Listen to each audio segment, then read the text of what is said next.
Good afternoon. I am Elfrieda Bissember, and I am speaking to you from Georgetown, Guyana. I'm very happy to welcome you to the sixth of our CATAPULT LVS Lockdown Visual Salon conversations, uh, where this afternoon I'll be in conversation with a young artist, Vivien Elizabeth Armour. So before we go any further, I must just thank very specially the Catapult team and all supporters, in particular the American Friends of Jamaica, Kingston Creative, and the Fresh Milk Barbados platform for enabling us to share in these conversations where we learn from each other as creatives about our ideas and our work. Please don't forget that as we go on this afternoon, within this hour, please feel free to post your comments and questions, and we will get to these as the show goes on in the last 15 to 20 minutes. So we look forward to that. Thank you once again. Now, I'm just going to introduce Vivien, and she's going to also give you some comments. She's going to say a little bit about herself as well. In speaking to her and looking at her work and study history, she's shown that she's somebody who has been interested in what one could call a multidisciplinary line of study. She has film techniques and acting at the American Academy of Dramatic Art in New York and the Film School. She's also then gone on to do a BA in Fine Art in Canada. And so she has given herself a lot of exposure, a lot of training, and there are lots of very interesting ideas that she has been exploring in her work. And what we're going to do this afternoon with a little help from me is to have her tell us a little bit about her journey so far and what she has accomplished so far and where she thinks all that she has done may be leading her to. So I'd like to say once again, hello and welcome to Vivien. I hope you see her very shortly. Hi, Elfrieda. Thank you so much for the introduction. Hello, Vivien. Hi. Oh. And thank you, Catapult team, for this amazing opportunity. Wonderful. Yeah, okay. So Vivien, I have noticed in your CV that you gave and that you have, as I said just now, done a great deal of study. In fact, I'm trying to pick it up here. Yes, here we are.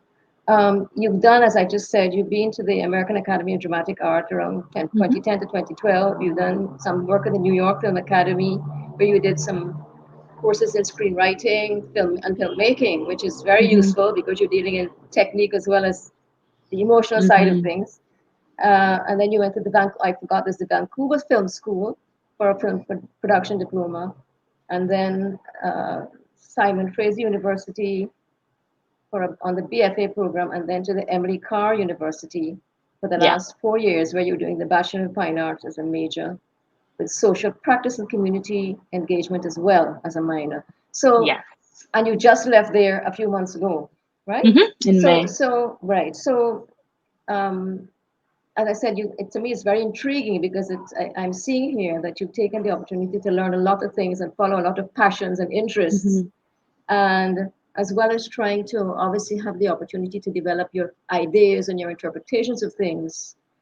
You're also getting that very valuable exposure to, as I was saying in my previous discussion today, learning technical matters to do and possibly other things related to engaging with the public, in particular to your social commentary and social work. So an excellent way to begin all the things I'm sure you want to do. So I'm going to ask you, and I know we have some interesting work to look at, which we'll go to very shortly, and you'll give us a lot of background, and they're quite interesting.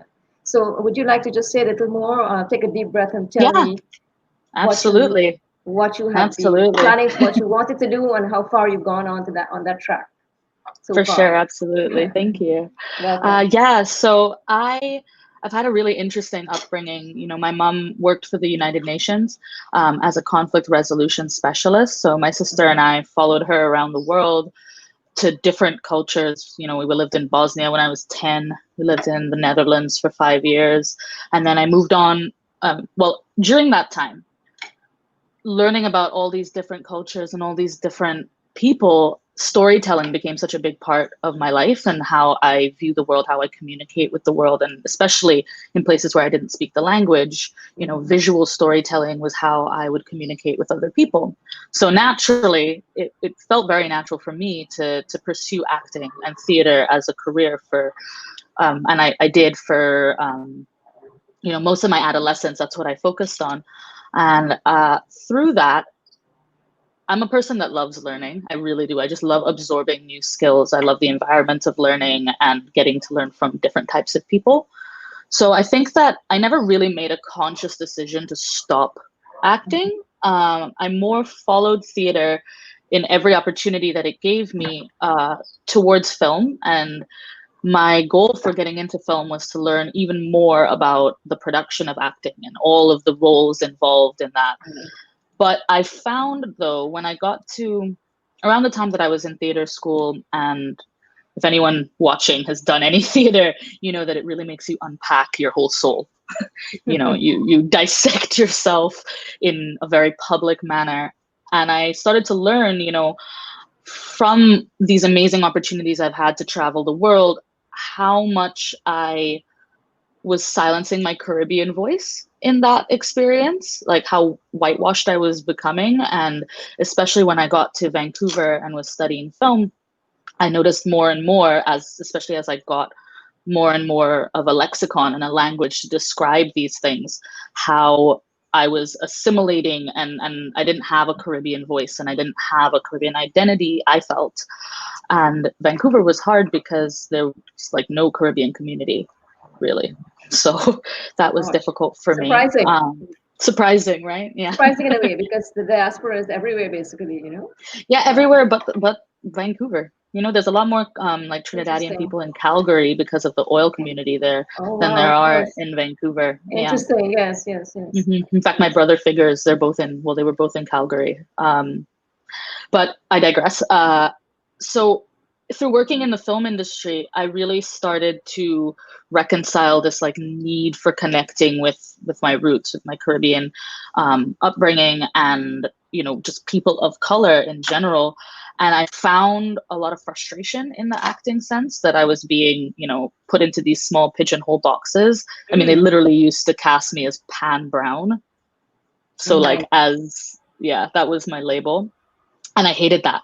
So I think that naturally I just threw myself more into the production side of film versus the acting side, where I was able to work with my hands more. I focused on cinematography and lighting. I love lighting. And like production design, building sets, painting sets. I painted a lot of styrofoam to look like brick for fireplaces. And through that, it was very therapeutic for me. And I found I was able to have a new voice and a new way of telling stories through visual art. And that's what inspired me to go back to school for that. Okay, so that took you to the Emily Carr, is it? Is that the Emily Carr? Yeah. Yes, Emily Carr. Well, to Simon Fraser. So I went to SFU first, and I did 2 years there. And I was really, really grateful for my 2 years there because it gave me so much freedom. I mean, the facilities were not what Emily Carr is. It's not very technical specific, but it's huge. Like you have a whole warehouse to work in. I mean, one of my last projects I did at Simon Fraser, they said they assigned us to pick an artist that we were inspired by and make a piece of work in the vein of that artist. And I picked a Spanish artist who works very much with his nomadic culture. And instead of making one sculpture, I made a 12-foot greenhouse and I filled it with little sculptures about my nomadic experience. So working big has always been something that I have sought to do in my work. Okay, and that was at Simon Fraser, or at the second place you were at, Emily? That was at Simon Fraser. Yes. Okay. Right. Yeah. So you're saying you said at the final place you went at there was less structure. There was less structure at Emily Carr. Yes. No, more structured, much more structured. More structure. Okay. Okay, Yeah, yeah. so Simon Fraser, were you basically pursuing painting, and then you were able to do other things like constructing and installation. Everything I wanted. They allowed you Anything to do you could whatever do. you wish. Yes. Yeah, Well, yeah, pretty much.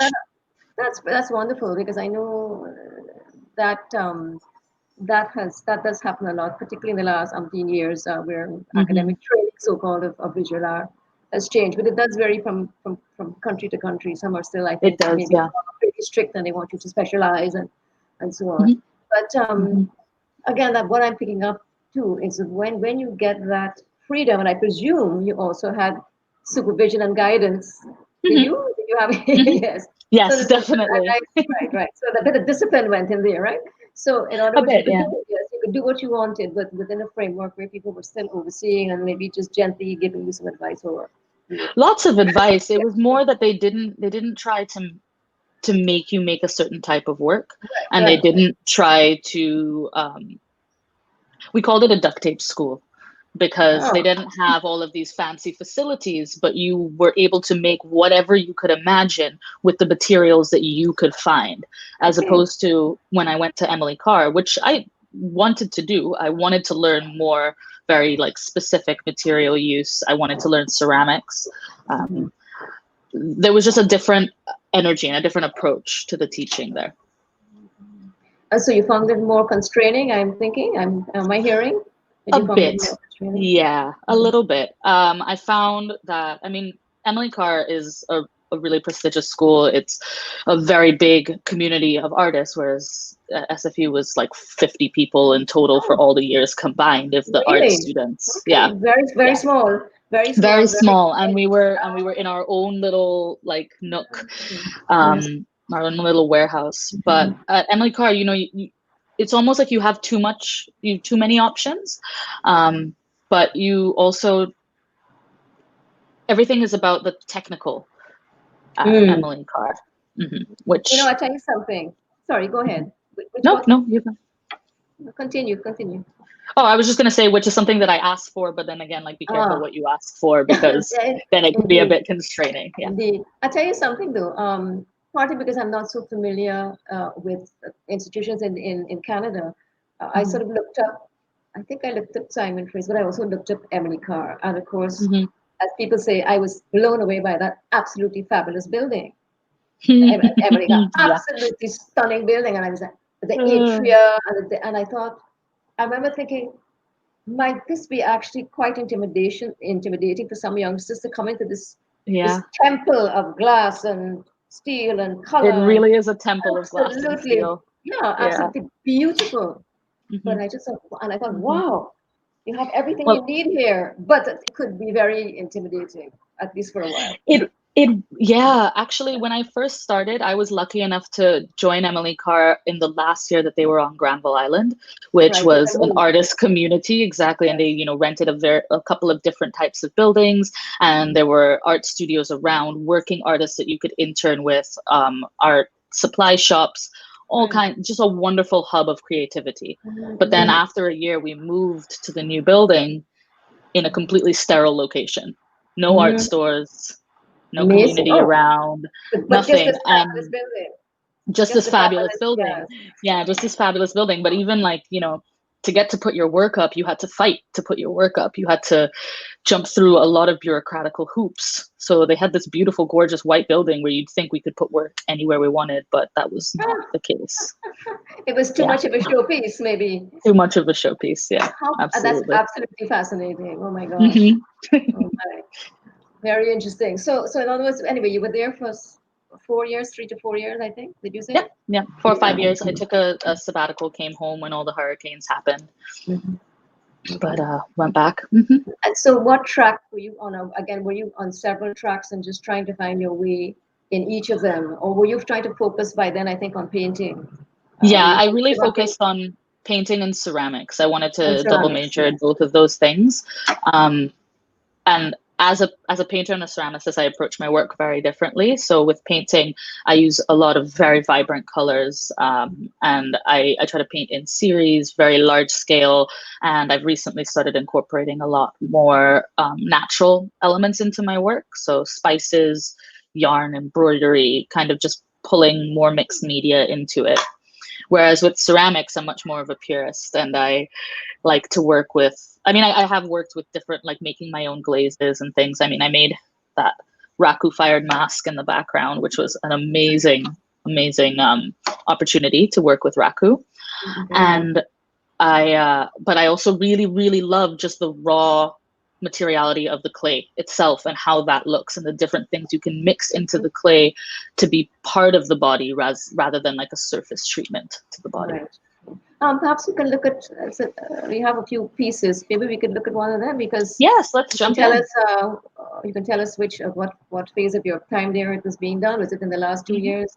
I'm not sure the order. I think I saw that nice piece with the flags and so on. Anyway, let's see what was brought up. Image number 1 by our tech guy. Yes, here we are. Okay. Wonderful. So this one is, could you do a little background? The title is, looks it's carnival celebration, carnival story going on there, right? Yep, absolutely. This one's called Wine and Fling It Up. It was part of a series that I did in 2018 called the Fetland series. And I did a big exhibition for this in Vancouver, which was very fun to do.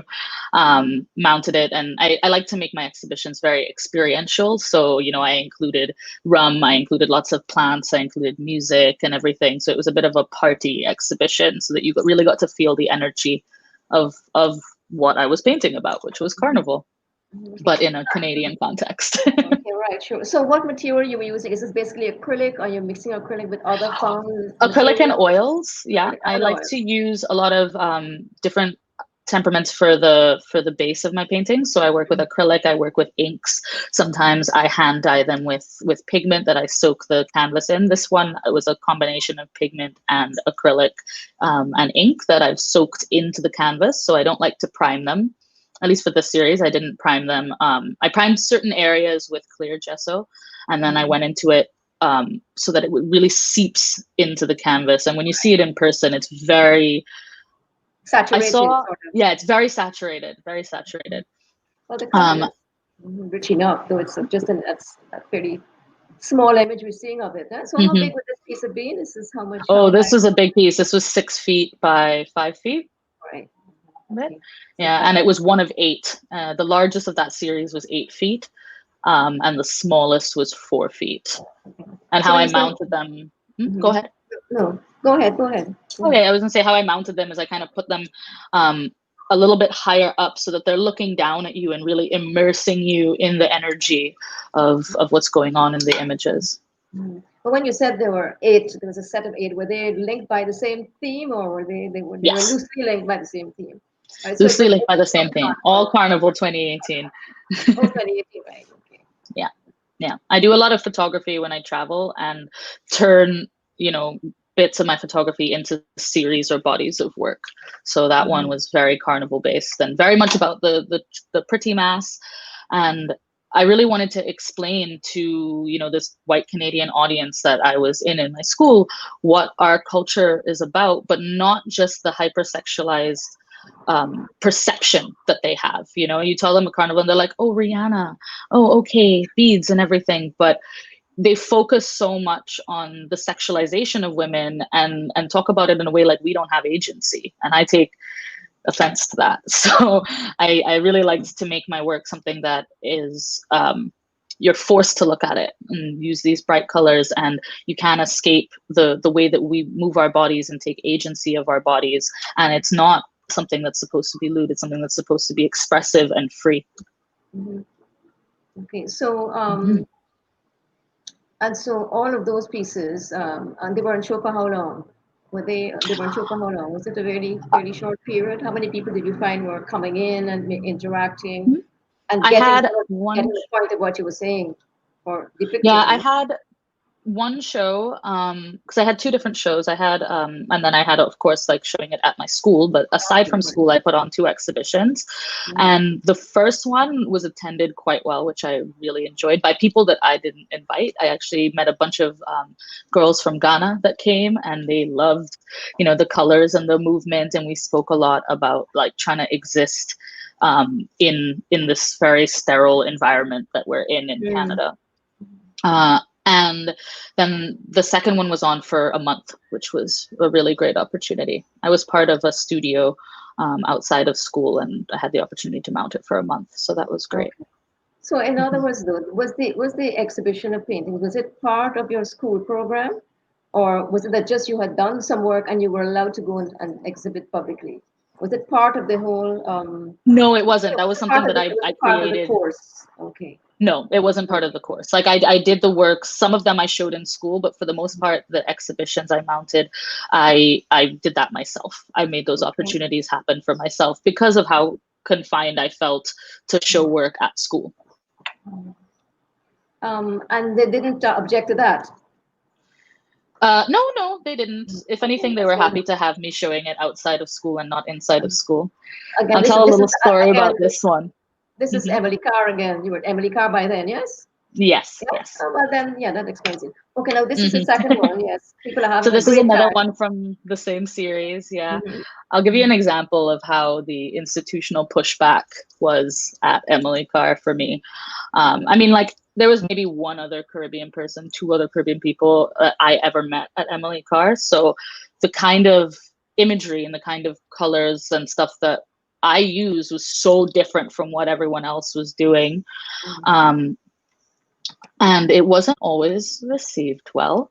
So I had a panel review with a number of teachers that, looked at my whole body of work and gave me a whole bunch of feedback. And one of the teachers, I'll never forget, looked at this painting and he said, I don't know if they're dancing or having sex, but clearly she's intoxicated. And your use of neon orange and those bright highlighter colors means that you're warning me to never come to this culture. Mhm. Oh my! So he He was was even part. more vulgar when he said He it, was but he yeah, was even more what? vulgar when he said it. Oh But my! Yes. Okay. mhm. Very limited perspective is all I have to say about that. Exactly, very limited perspective. So he was part of a panel, I presume, or was he coming around looking at your work individually? There was a panel of them.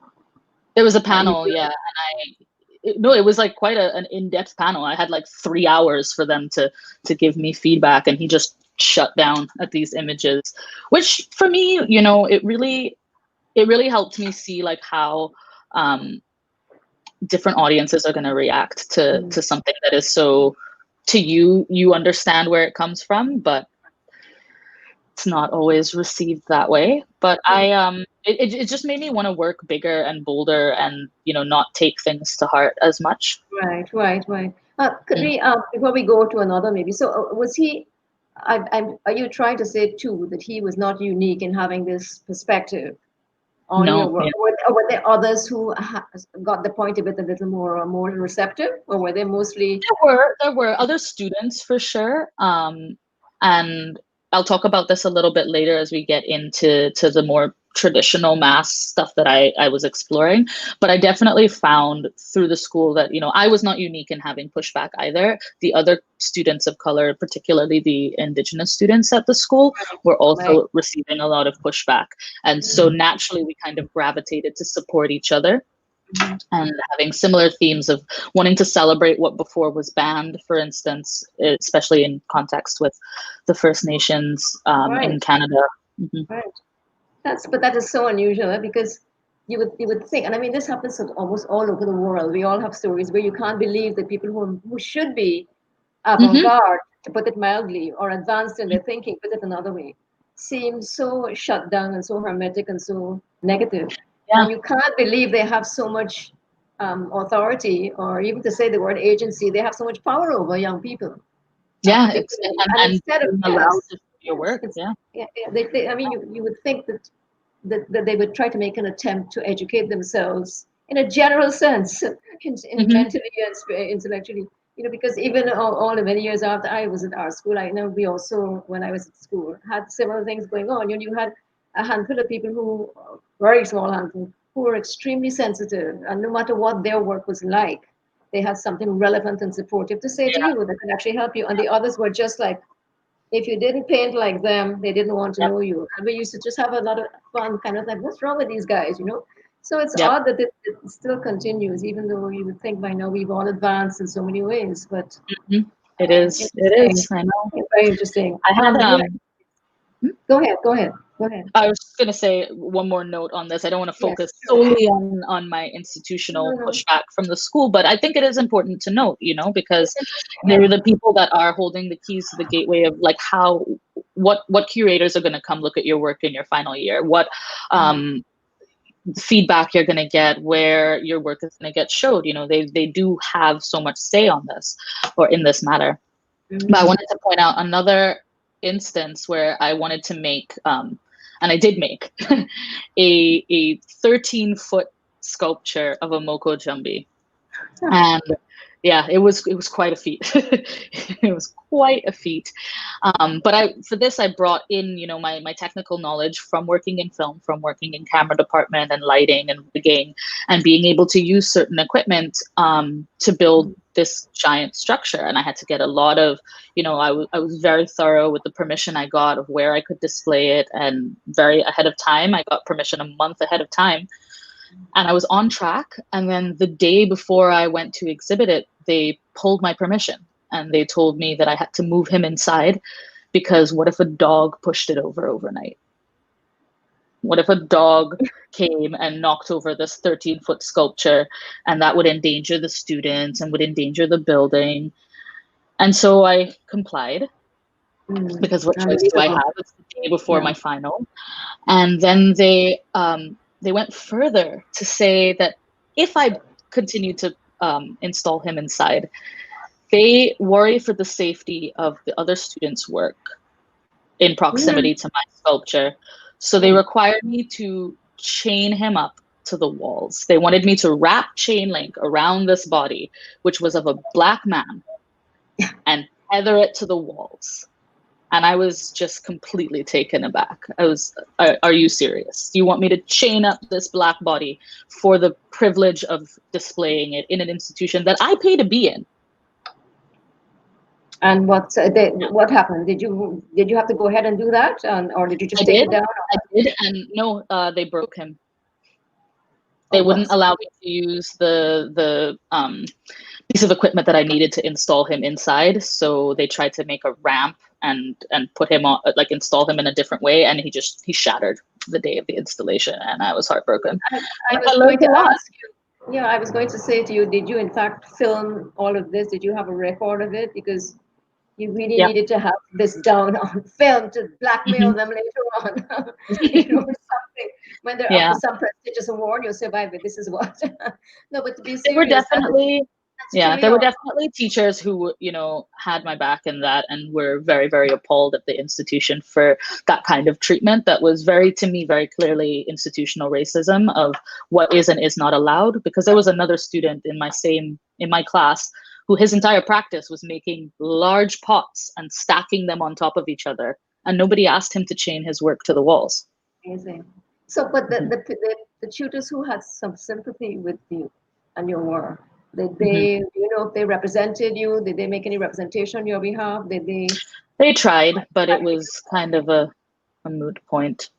Okay. Very, very shocking and rather sad. And before we go on further, let me just say to remind people who are listening and watching to please share your comments and questions if you have any, and we will be looking at them in about 15 minutes time, 15 to 20 minutes time. So just reminding you, could we have the next slide, the next image, please?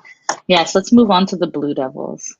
Oh, yes, so this is the work that I'm most that I'm like still very deeply embroiled with. I have a fascination with our Blue Devil culture in Trinidad, our mud masking culture. I think Juve is the best thing that has ever been done in all of time. And if you ever have the opportunity, every single person on the planet should participate in a Juve and view a Blue Devil performance in Paramount if they can. And for me, the thing that makes it so visceral and important to me is this honoring of tradition and this owning of one's body and one's own trauma and pain, and channeling it to turn it into something so visceral and so cathartic that you come through the other side. You have this catharsis and release. And I think it's the epitome of our resilience as Caribbean people, and something that I revisit again and again in my work. Yes, this is a really striking piece, I have to say. I think that the whole point about what the whole Juve experience of the carnival generally is that you completely break all boundaries, all bounds. Social practice, you do all sorts of things. That you say you smear your body, you paint yourself all colors, you wear very little, you go non-stop for hours and hours. You know it better than I. And it's just a completely liberating experience where you kind of burst through all the normal social everyday restrictions of life. And as you say, at the end of the day, you say, yes, this is me, this is really me, or this is the other side of me. And this is why I'm empowered by this, and I did it. And I can't wait to do it the next time. So it's and really you feel one with the earth too. You know, yes. You feel one with everyone around you. You feel one with the earth. Class doesn't matter. Gender doesn't matter. Sexuality doesn't matter. None of these things. Race doesn't matter, because everybody's just a mud creature. And it's so grounding and liberating. And it's also, you know, there's it brings up so much emotion. Like, I'm getting emotional just talking about it, because you are remembering and putting yourself in the shoes of our ancestors who did this as a way to mark and celebrate being emancipated from slavery. You know, there is so much pain in the practice as well, but it's not about hiding that. It's not about erasing that pain. It's about honoring it and coming through it stronger. And it's a release. It's a release of all of that, all of that pain and all of that pain and distress and so on. Yeah. So, and it's public, and everybody shares in it because everybody is owning it at the same time. Yeah. So exactly. This piece is very effective, and so this is a diptych. It's in two parts. So this would be the same kind of size with what, 5 feet up and something. How much across would it be? What's the size of it? Each individual panel was 5 feet by 3.5 feet. Okay, so together it makes it about 7 feet by 5 feet. Great. Yeah, this one was great. And with this one, I moved away from working with brushes, in fact, because I did a series of Blue Devil paintings. There's another one that I did that was 9 feet tall. That one was a lot. And I would have shown it, but it actually doesn't capture well on photograph, because so much of it includes the spices that I rubbed into the canvas itself. So the whole grounding, you know, it looks like a nice raw sienna, but it's actually like turmeric and masala curry and everything that I mixed into the paint and rubbed into it. And then I embroidered it, and the whole bodies of the Blue Devils turn into this mess of yarn that takes over the ground and spreads out along the floor. And for me, that was, you know, bringing in the chaotic energy that, you know, everything just gets released without control. And I wanted to bring that kind of energy into the very institutional white cube of where I was getting to display it. But with that one, I still used brushes, other than where I smeared the spices. So with each piece in that series, I moved further and further away from brushes. And so the diptych, I just put all the blue paint on my hands, and I approached it in the way that, you know, the communities that celebrate this, not but celebrate this, but that you know, create the Paramin Blue Devils. It's all done by hand. There's nothing pretentious. There's nothing stylistic about it. There's a lot of style, but the point is how it makes you feel, not the specific way in which you approached it. And you know, that wasn't appreciated well at school either. You know, they wanted to know, like, what were my techniques, and I'm like, my techniques were finger painting for this. And that piece, this is the one with the devil in the corner. Yes, that same piece. So, and what was it? I can't remember. What was the name of that piece again? Was that called Blue Boys? Blue Boys. Oh, yes. Yeah. Right. I named it like that because there was something so tender about, like, rubbing the big man who has the devils on the flag. You know, I was rubbing his belly, you know, and just kind of caressing him with blue paints. And for me, it was affectionate, even though they look scary, and it was definitely received as if they were scary. There's this juxtaposition between the bright pink and the flowers, the pooey flowers that are falling around them. And, you know, I like playing with that comparison. In fact, that blue skin as well reminds me of in Indian culture where the god Krishna, Mm-hmm. who is meant to be very dark skinned, is also called the blue god. Mm-hmm. So Mm-hmm. I'm sure there's an element of the Trinidad Indian culture which somehow may have come There's in. for sure, for Definitely. sure. I mean, if you trace back the lineage of Blue Devils to, you know, the beginning where they were Jab Jabs and the Jab Malasi, um, so much of it in my research, so much of it is an oral tradition that's passed down, Mhm. or the histories are oral histories. And around the time that the pigment started being mixed into it, the blue pigment was also around the time that we were bringing indentured laborers over from East India to come and work in our plantations and all over Trinidad once the slaves had been emancipated. So Right, right. there is definitely a hybridization that happened between like the holy festival and the Right. colors that they use and our own traditions that started Mhm. really with mud and ash and Right. molasses. Right. Because that was what you had to use, basically. Hmm. Hmm. Yes. That's a very interesting, a very strong piece, and it has a lot of history and a lot of resonance for a lot of people in Trinidad. Yes. Hmm. Um, Hmm. can we have the next one? I think we have about five, is it? So that would be maybe number Yes, we four. do. Yes. So this one, probably my favorite that I'm showing. This is Dutty Mass.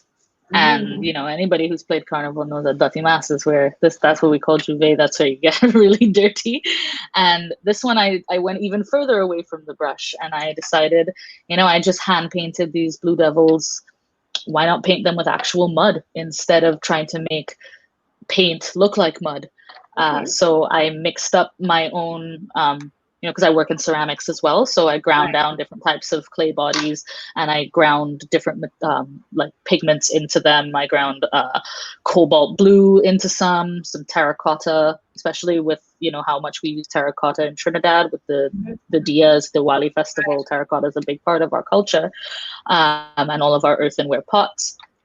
And I really wanted to just bring as much of those elements into this, but then do it in a um, where it was more about the performance of doing it than what the end result was. Right. Okay. That was, for me, it was about the process. And if I included a detail, so on the right side of the screen you'll see that it's kind of zoomed in just under Mhm. his chin, where you see that it's Right. all That's of the right. clay, it's cracking off. And for me, it Mhm. wasn't about the permanence, and that's something they talk about so much in art school, is what is the archivalness of this. And it's not always about whether or not it's archival. Sometimes it's about the performance and the feeling in the moment, and the visceral nature. And entropy is part of life. If it decays, it decays. That's part of the existence of everything. Well, in fact, I was fascinated by it, and as I think we were talking briefly, and I kept looking, trying to look at the techniques, and I kept thinking this interesting splatter technique that she's using. So I was looking at all the splatterings, but then did not focus on how they were coming together. And of course, once you mentioned to me, and I said, "Oh my, of course." On particularly that one, the one on the left, the one on the right was the details. But I Mm-hmm. was so fascinated by it, and it's very sort of vigorous. I love the background, that kind of sort of sharp yellow as a contrast or the depth of the color in the front and so on, and that's in the Thank foreground you. Yeah. that you on.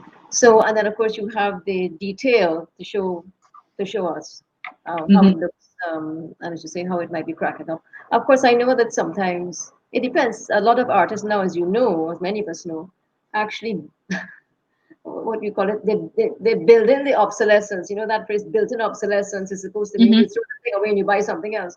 But I think Mm-hmm. artists sometimes build in obsolescence, almost like you did, to say, well, what this painting or this work is about the process, and it's not Mm-hmm. about a finished final work to exist in perpetuity. It's almost like Mm-hmm. Banksy. Banksy is the ultimate performer who will Yes, make something and then exactly. it collapses even if somebody's buying it off the wall and something in some auction house or whatever.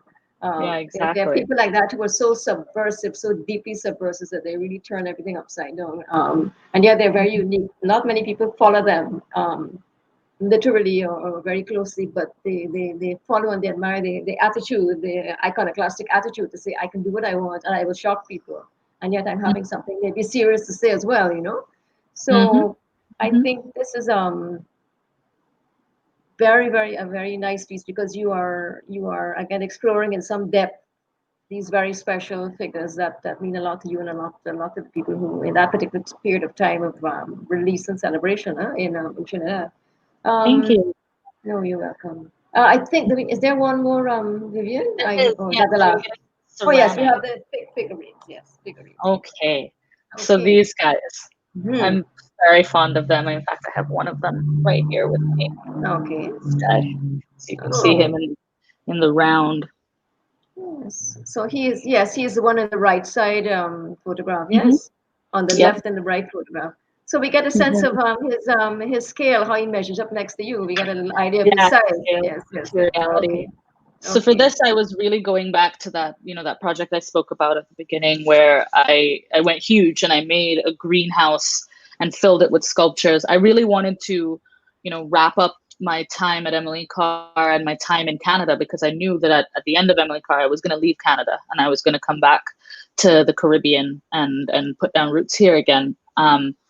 I wanted to wrap it up in a way for me that brought everything together, that brought my background in theater and stage building and storytelling, but also that kind of claimed space, because I think that's something that Caribbean people are so good at, with their resilience, is claiming space. We've had, especially Trinidad, not especially, but I would be very attuned to how Trinidad has had such a tumultuous um, growth period because of how many colonial countries, or colonial powers colonized us, and the handing off from country to country, and through all of that having to claim our identity and craft it and make it, force people to see it as legitimate. So I Mm-hmm. wanted to bring those themes into my final work at Emily Carr, which, COVID be damned, it it didn't end up happening, but that's okay. I'll talk about it. What my goal was to create a world. I wanted to build a set, basically, where you're stepping into the world of my paintings. So some of my favorites of the paintings would be showcased on the walls, but also I began making a multitude of these figures that exist in the world of my paintings. I was gonna come up with papaguas and sukuya and duendes, all of these like folklore allegorical creatures that for me talk about, especially the duendes, this feeling of belonging and not belonging, and living in an in-between world with all of these judgments, but still finding a way to exist. Mm-hmm. Um, and so I went through different iterations of how to install this, and I not settled on because I didn't get to finish it, but the goal was to make it as visually cacophonous as possible. So Mm-hmm. I'm a bit of a maximalist when it comes to my approach to art making. And I wanted to make as many of these little duendes and devils and different creatures from our folklore as possible, and have them everywhere. And you would walk through them, and there would be clay on the ground that you step on, and I would paint, the walls and the floor and everything, and just absolutely take over and recolonize a space Mm-hmm. with a Caribbean intent. Okay. So these figures, in other words, this is the entire series that you managed to do it, or is it different shots of This is the same group? I see this is some. Yeah. the best images of there are more that I made that aren't existing in these photographs, but just for the purpose of this, this seemed like the best collection that I could pull together. I made about 18 in total, but many of them, unfortunately, because COVID happened and the studio shut down and we were forced to go virtual very, very quickly. Many of the ones that were in progress, I had to just abandon in the studio, and they never got finished. They got turned into recycled clay. Um, but it's something that I plan to continue doing here for sure. Yeah, they look very intriguing, and we would need to see them in another landscape or in another installation at some point in time. Hmm. Thank you for those. I see we're coming to the time for questions, and we have a few questions. Could we Okay. get the first one, please? Our tech gentleman. Okay, Author Girl 44. Did you find the audience in Vancouver engaged with the carnival imagery and characters in a deeper way, and used your work as an entry point into Caribbean culture beyond the typical stereotypes? Good question. It was very hit or miss. I found in the institution, largely, people were not engaged. They only wanted to talk about the color use. A lot of the time, they would equate it to nightlife, and they did not want to have the conversation about the culture, the hybridity. They wanted me to paint Black art, and Black art that they understood because I was a Black student. They didn't want to accept the complexity of being a mixed Caribbean person and making mixed Caribbean art. So I found it very limiting. When I did show it outside of the institution, I found I was able to engage in conversation about, not just the stereotypes and how the images that I was producing was a vehicle to talk beyond the stereotypes. So thank you for bringing that up. Yeah. Yes, excellent question. We have another, please, Mr. Philip. We have another question.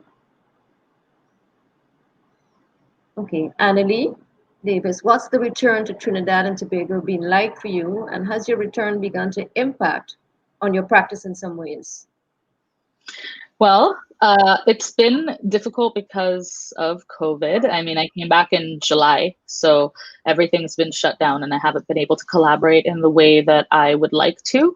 But, this opportunity, absolutely fantastic for getting to hear about so many other people's practices and share my practice with people. But it's made me have to go, it's been good in ways because I've had to go more inward and really think about what I want to do next and where my practice is going. And I've made a lot of decisions as to how I want to decolonize my practice further. So, going out and sourcing clay naturally from Mayaro and from Blanchisez and all of these places, like I'm working more and more to get away from the commercialized and just the colonial teachings of how I should approach art and learn more about the way that like our people approach art making and approach storytelling. And I really want to learn more and more about our indigenous communities and their like relationship to the earth and how they brought that into their different practices. A lot to discover and I told you I love learning. Yes, to work on there. Another question, if we may have one or two others, we can give us another few minutes. Another question, please. I think so.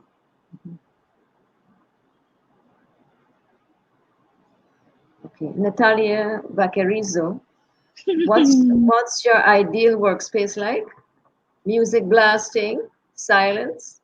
What's the vibe when you're working? Hi, Natty. This is a friend of mine, actually. So nice. Yeah, it is. It's a fet. That's my workspace is my own personal fet. I mean, I have music blasting. I'm a night owl. I'm also a bartender. So my approach to it is I set up like 8 paintings at the same time and I take over space and I dance paint, like I'll play a lot of these paintings, especially the 2 first that we looked at are named for carnival songs. They're named for soca. Wine and Fling It Up was a Marshall Montano song. The other one, Control Bumpa Day. I don't know if you know, Split in the Middle. You'll have to send me that tape. I think you really I will. So I try to bring the energy that I'm feeling and that I'm trying to capture into how I'm producing the work as well. Excellent, wonderful. Any other questions? Do we have time for any more? Alana Harris, do you find that your art style changes in the world you are? That's a hard one. I hope so, because I think that I should always be responding to the different environments and the different nuances of who I am in that environment. So I think it does. I think that I am also always looking for change, looking for a way to experience something different, show something different in my work. So yeah. Okay. Also, a friend of mine in Vancouver said to me once that you paint about where you're from than where you are. And I took that to heart, and I really dove deep on why that is. And I think it was because of this yearning I had to feel connected to a culture that was so far away from me. And that had a lot of meaning for you. That Mm-hmm. had a lot of meaning for you. Wonderful. We have one more question. Could we have that, please? I think we just have enough time for a last bit of chat. One more question.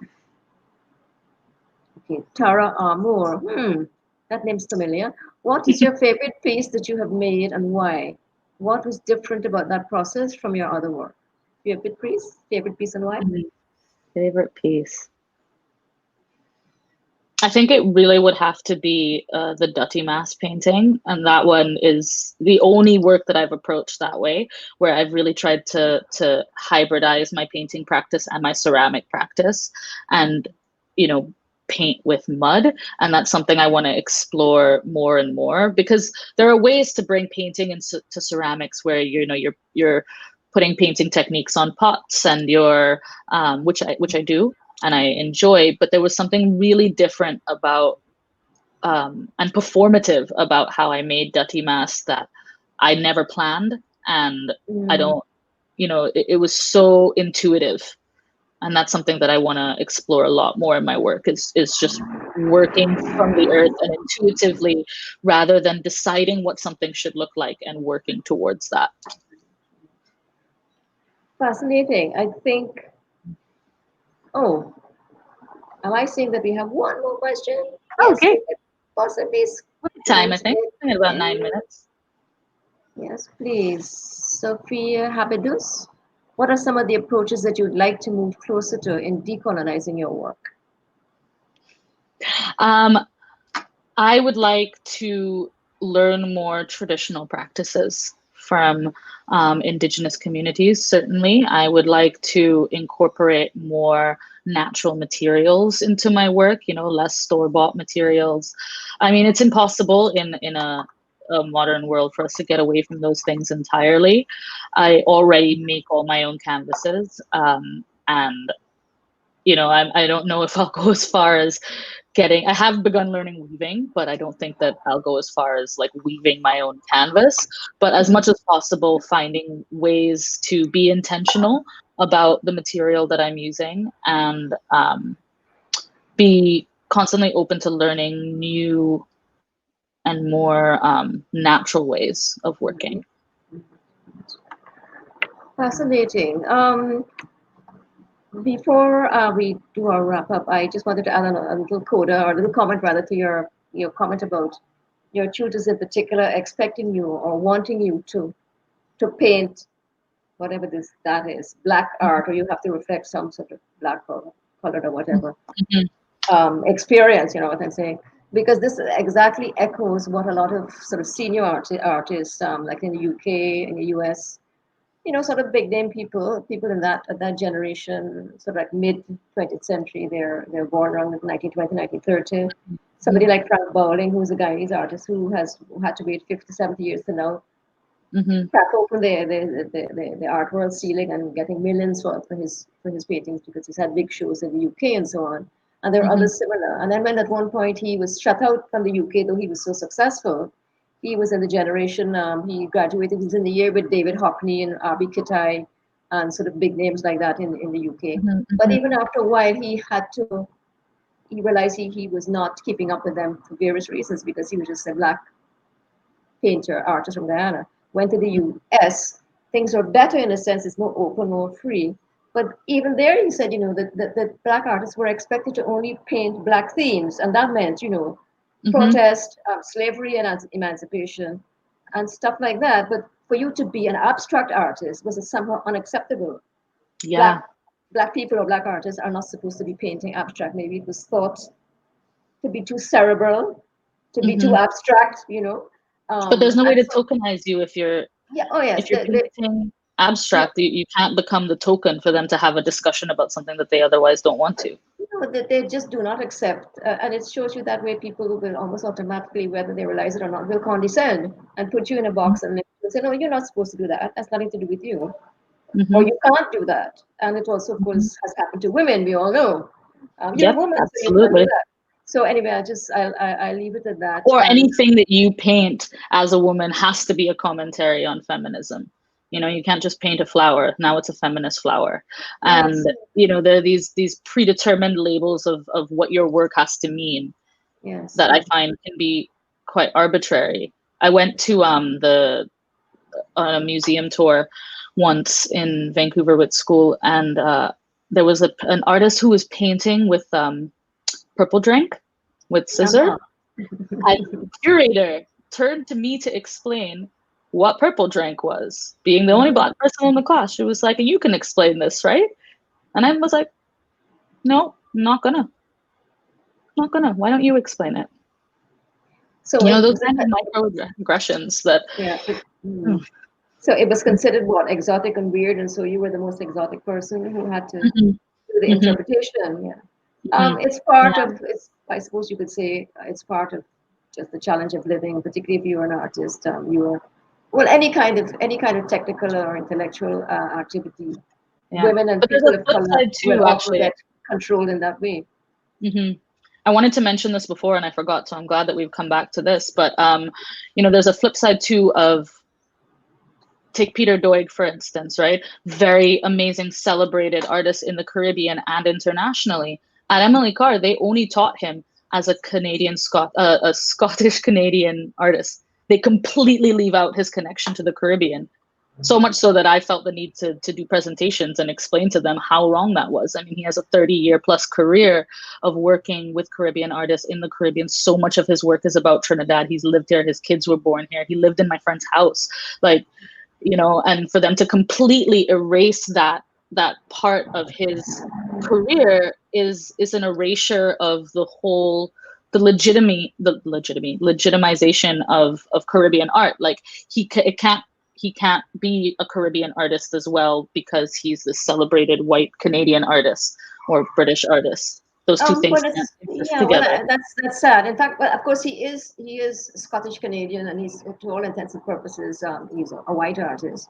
But hmm the other thing about that is, and in fact, when I saw him going back to Trinidad many years ago now, I had not realized that he had been there before much earlier, because I remember seeing his work for the first time, quite frankly, when we had an Aubrey Williams exhibition, who's one of our great Guyanese painters, and that was at hmm the Whitechapel in 1998. And when I hmm went to the private view the day before the actual public opening, there was a Doig show as well in the same building, the Whitechapel building. And I looked at somebody and I thought, wow. I thought, who is this? You know, and I saw the sense of Peter Doig. And I think he was having his opening just before ours. We hmm were on another floor. But I think the thing about that, painfully to say, is that, sad to say, maybe Trinidad and its culture did not exist. So why it's not even saying that he's a Trinidadian, and Trinidad does not exist. So we are speaking about him because he's Canadian and he's Scottish. And so I let's feel like you have to choose to exclude that huge body of his work in order to feign like you don't know that he spent any time in the Caribbean. That's quite an erasure, in my opinion, well, on yeah, their I'm sure. I'm sure you know much more about his work than mine, but I'm talking really about that sort of stunning way that people literally blot out hmm and ignore things like I was mentioning. I referred to this morning when you talk about what's happened with all the iniquities of hundreds of years of the brutality of slavery, and there are people who do not in any way want to even acknowledge it happened, let alone to engage in it, because it's not taught, it's not talked about. It's hmm nothing to do with them. There's never been any engagement with that. They live in the country where Black people live and are citizens, have Yep. been citizens for as many generations as white people. But these hmm things do not come up because they sort of are non-entities, as we say. They are non-entities, So those are big things that challenges, I think, and they come up, as you say, almost unexpectedly, even when you go to art school. And it hmm shouldn't happen. It shouldn't happen. hmm Anyway, Vivien, this has been most interesting. It has. Thank you And so we've much. And gone thank you into everyone for the questions. a lot of detail, and we learned a lot about you. My final quick question is, can you say briefly how and where do you think you will move forward, or is it just a question of, let me just take a deep breath and settle my thoughts and get some clay going and get some more turmeric? What are you thinking of doing Yeah. in the Oh in, no, I in the always in have the big plans. in the short term to medium term? Are you seeing yourself? I think I saw a reference to maybe having a studio and teaching, as well as Yes. doing your own work. Yes. I Great. definitely want to start, I have had all these amazing experiences and now it's time for me to give back. So I really want to start a ceramic studio and painting studio here in Trinidad and be able to teach classes in pottery and ceramics and hand building and just engage the community in making more things with mud, because I think it's something that's so important to our culture. And there's amazing pottery artists here. I mean, there's Bunty O'Connor, and it's not that there isn't a need, there isn't an interest in it. I just think that there are not enough facilities to help artists who are Right, interested right. in working with ceramics. And so I am hoping to be able to get a kiln and help provide those facilities so that I can grow my community, having just moved back, and work and be able to collaborate with people, but also, do some teaching and some workshops. And I'm also very, very interested in art as a alternative therapy. So that is something that I want to delve deeper and deeper into. And I think that our society needs it.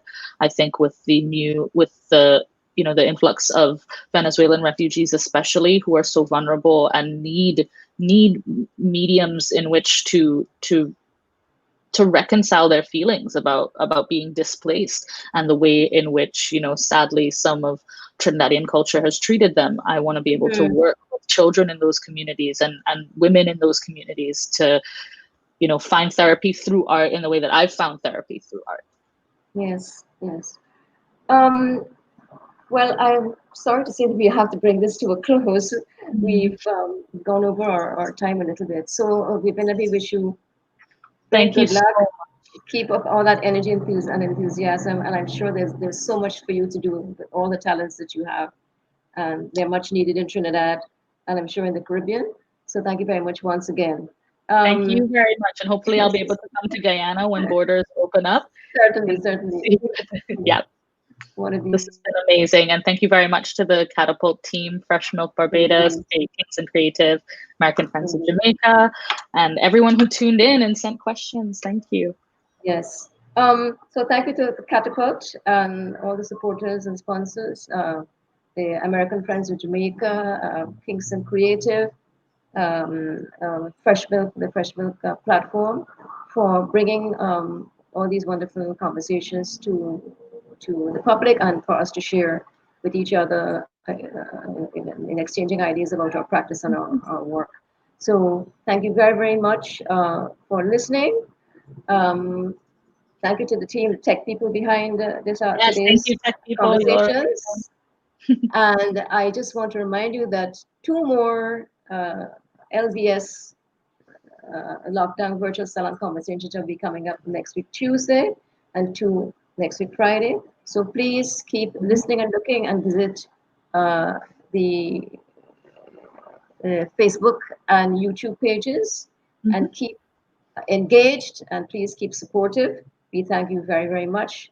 And so do join us once again next week. All the best Yes, for everyone. Bye bye. thank you. Bye-bye.